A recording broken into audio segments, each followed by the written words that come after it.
Hello, middle school health classes. This is Miss McCaslin, and I am going to go through week 7, day 13 classwork with you. It's our first lesson on sexuality, so I want to make sure everybody's on the same page.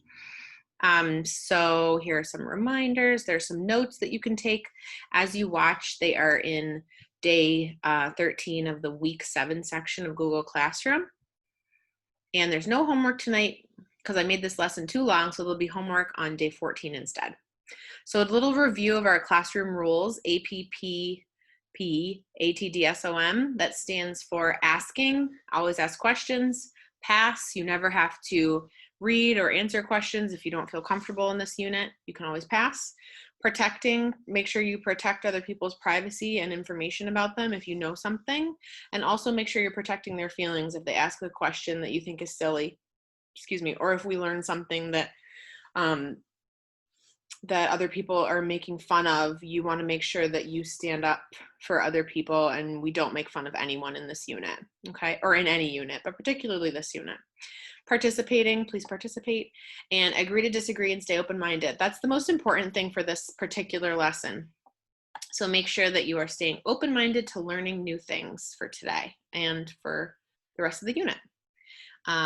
Okay, so a little sexual health vocabulary. What is sexuality? So if you were in class, I would have you write down what you thought for this. And we're going to make sure that we treat others with respect, like I just talked about during our rules. And these are the 5 bullet points that define sexuality. So sexuality isn't just about having sex, okay? So first, it's about the choices that people make about sexual activity. And sexual activity can be like holding hands or kissing. It doesn't have to be like actually having sex. Sexuality has to do with how people identify their gender, which we'll talk about in this lesson. Has to do with who they're attracted to or who they like. And we'll talk about that in next week's lesson, day 14. Talks about sexuality is about how you take care of your body. And how you communicate with another person about sexual activity. So if you have a romantic partner of any gender, if you have a boyfriend, girlfriend, anything like that, you need to be able to talk to them about what you're comfortable doing physically in that relationship. Okay, so this is where you can bring up the notes. You can always pause the video anytime you want. What is biological sex? And so if you're in class, I would give you a couple of different options, and this is the answer. It's binary, so that means that there's 2 types, male or female. Excuse me.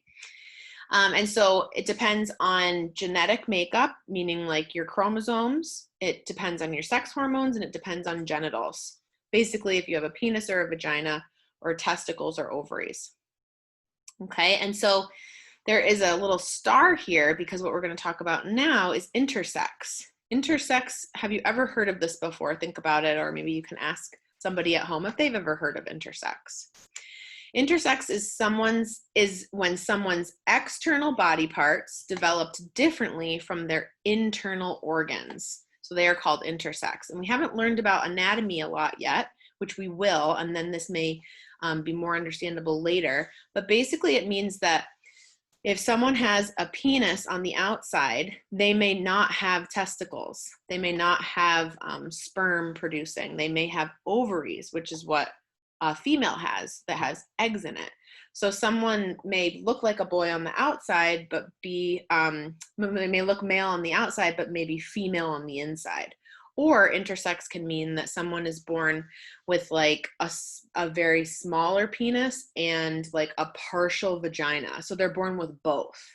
And so then when the baby comes out of the mom, the doctor looks at the baby and says, I'm not really sure if this is male or female. I think this baby is intersex.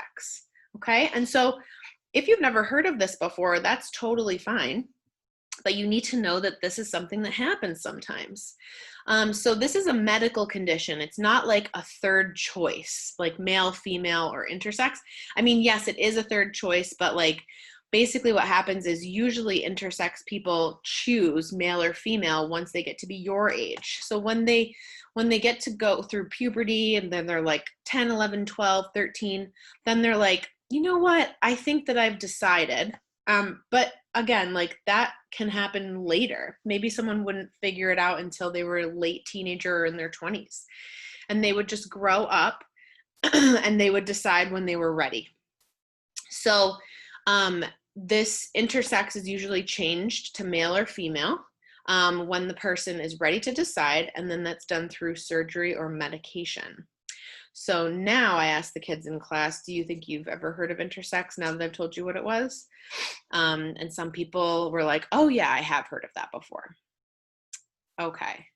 Oops, I didn't mean to do that. I always do this. I accidentally, sorry. Let me display it again. Okay, so the question is, how often do you think intersex babies are born? And the answer is 1 in every 1,500 births. And if you go to this PowerPoint, you can click on this link and it gives you tons of information about intersex babies. So there's lots of different variations of intersex. It's not just like one thing. So intersex babies are born in every 1,500 babies. Okay, so here is an example. I don't know if you can see both faces because I have my camera in the way. I'm going to move the camera down. Hopefully you can see Max. This is Max Beck on the right, and this is Judy. So Max on the left. Max was born intersex, and what happened was that he was born with both a penis and a partial vagina, and he was born with both ovaries and testicles. And Max was like made female immediately after he was born as an infant by the doctor. So basically what happened was his penis was removed and his testicles were removed. And the doctor said to the parents, here you go, here's your baby girl. Please name her a girl's name. And so the parents said, okay, and named her Judy. So this was like 60 years ago, long time ago, before they really totally understood what intersex was. And Max had to take female medication as a teenager to grow breasts and to become a girl because nothing was happening because he was born with both parts of everything. So like nothing was happening around puberty. So he took female medication. But the problem was Max was like super unhappy his whole entire life. He never, ever felt like a girl until he accidentally found out at the doctor's office when he was 35 that he was intersex.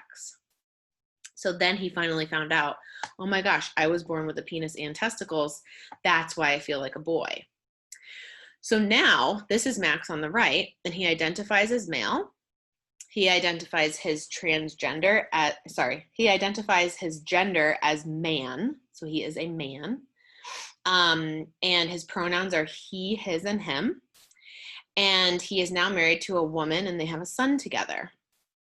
So my question that I asked everybody in class was, do you think Max's parents made the right decision when he was a baby to have the surgery? And the options were yes, no, they should have waited, or, excuse me, I have the hiccups, or maybe, not sure. And I would say that most kids answered no, they should have waited. And there's not really a correct answer to this. It's more of an opinion question. But think about it if it happened in your family. Or if it happened to you, would you have wanted your parents to wait to ask you whether you felt like a boy or felt like a girl? So that's what they do now. They actually wait. Doctors aren't allowed to make that decision without talking to the parents, and it's very unlikely that they do the surgery as when the baby is an infant now, okay? Because what if they're wrong? So we have this young lady here on the left, this little boy here hugging his mom, and then we have another updated picture of Max from the last slide. All three of the people on the last slide were born intersex. So I asked the kids, can you tell? And does it really matter? Not really. It's definitely maybe new information to you and interesting, and maybe you're curious, but it doesn't really matter if someone is born intersex or not, because we usually can't tell. All right, and then what is gender? So we talked about sex being male or female, and that is binary, 2 choices. And then gender is non-binary. So that means that there's more than 2 types. And gender is basically how someone feels. So boy, girl, transgender, or any other identity. And we're going to talk about transgender today.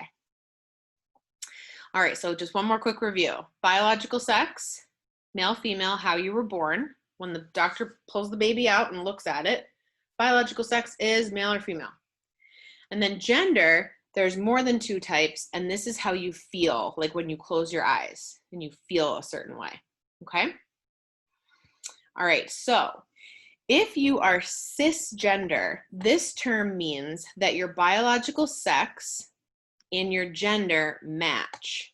So if you look in the mirror and you see that you are a male by the parts of your body, you see that you're a male, that's your sex. And then you close your eyes and you feel like a boy. So they match, and that means that you are cisgender, okay? So you look in the mirror and you see your sex, and then you close your eyes and you feel like a boy. That means you are cisgender, okay? All right. And then the other term that we're going to go over today is transgender. So transgender is when the biological sex and the gender identity do not match. So someone looks in the mirror and sees male parts, but then they close their eyes and they feel like a girl. So that means that their sex and their gender do not match up, okay? And so here is an example of a young man named Jamie Rains. And this is Jamie now. He's 21 years old on the right. And this is Jamie 3 years ago when he, before he started taking male hormone medicine called testosterone. So Jamie was born totally female, all female parts inside and outside. And when he was growing up, he just would he would look in the mirror and see female, and then he would close his eyes and he would say, I'm a boy. I know I'm a boy, his whole life. So after years of like counseling and therapy and going to doctors, you can't make this decision overnight. He and his family decided that it was the right decision for him to take medicine to look more like a boy. So now this is what Jamie looks like after 3 years of taking testosterone. He looks so different, doesn't he? They kind of look like cousins. But this was what Jamie used to look like before he transitioned. Okay, and then here's another example. This is Jazz Jennings. You might have seen her on her show called I Am Jazz on TLC. This is her family, her 2 brothers on the ends, her sister, her mom, and her dad. And this is Jazz as a young boy. So that means that Jazz was born male with a penis and testicles. And then when she was little, she told her parents and her family and everyone that she could that she was not a boy, she was a girl. So after, again, through years of therapy and going to the doctor and figuring out that she really felt like a girl, she was able to transition to look like this now. So I am going to mute myself and play this video for you.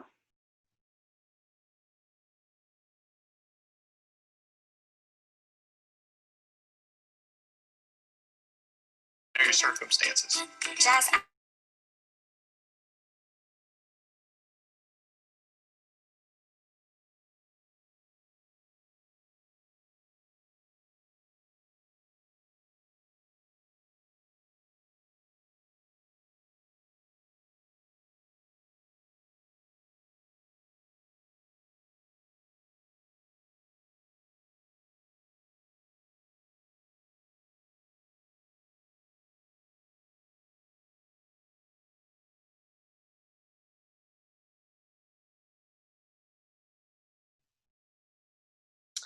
I'm actually not sure if that muted for you or if you were able to hear that. I'm going to play it one more time so you can skip ahead 30 seconds. I think that I messed up the muting and the unmuting, so I'm going to play it one more time.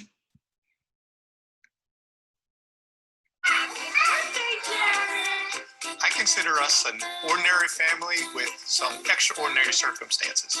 Jazz asked me, what am I? And she would say, Mommy, am I a boy or am I a girl? This is my sister. She's a girl. She's a girl. She's a girl. I am transgender. We love her just the way she is. I am a girl. I'm an artist. I'm Jazz. All new I Am Jazz. Wednesday nights at 9:30. Okay.